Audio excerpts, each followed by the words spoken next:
Hi, I'm Madonna Guy. I have been a naturopath kinesiologist for 22 years, 22 and a half years, and in that time I have treated so much in the way of mental health disorders, things like depression, anxiety, stress, chronic fatigue, people who have been bullied, people with post-traumatic stress. Now, the way that natural therapies look at mental health issues is very different from the way that it's looked at medically. So, as most of you would know, within the first 5 to 7 minutes of going to a doctor, quite often they have already decided that you're depressed and that antidepressants is the best way to really get started for you.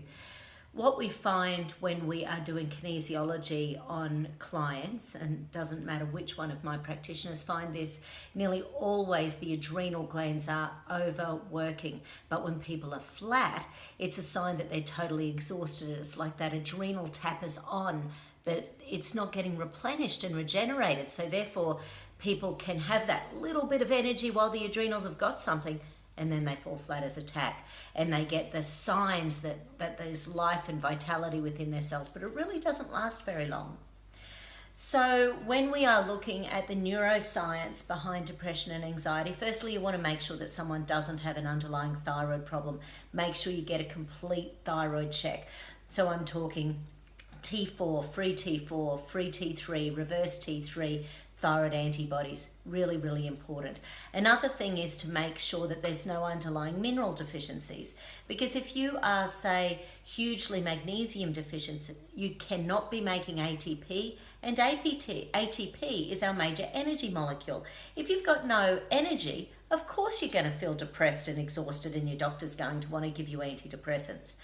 The other thing is, if you're an insomniac, it's about cleaning up your sleep area. Make sure there's no blue or red lights in your room. Make sure you've got something in there to protect you from electronic frequencies, which can really affect our brain. Make sure you're not drinking coffee after 2 o'clock in the afternoon. Making sure you're keeping sugar to a minimum through the day, because sugar can exacerbate the adrenal glands. So it's about having a clean and healthy diet that is going to support your body getting well. Another thing is that we need to look at the nutrients. So once you've eliminated, say, mineral deficiencies, also check for toxicity with things such as mercury combined with magnesium, which makes the magnesium unavailable in your body. So therefore, even if you've got enough magnesium, you can't make the energy. So once again, you're going to be stressed and exhausted as a result of that. So once you have eliminated the things like toxicity and mineral deficiencies and thyroid disorders, then perhaps you're really looking at the nutrients you need. This is the neuroscience behind making your serotonin, making your dopamine, making your GABA. So there are really good products these days that have the cofactors you need in order to make all of these nutrients. You'll see it out there these days when people have no empathy or no sympathy, those bullies in your world. Quite often bullies simply don't have the nutrients they need in order to make things like the happy feel-good hormones. So therefore when they are gossiping, when they are bullying, that is giving them their dopamine release. So unfortunately, that's their pleasure. This is a really sad state of affairs, and it's ubiquitous. It's out there everywhere. It's in schools, it's in workplaces, it's in home life. So we really need to look after ourselves. You really need to find someone who knows what they're doing in relation to the neuroscience behind stress hormones, fear hormones, anxiety hormones.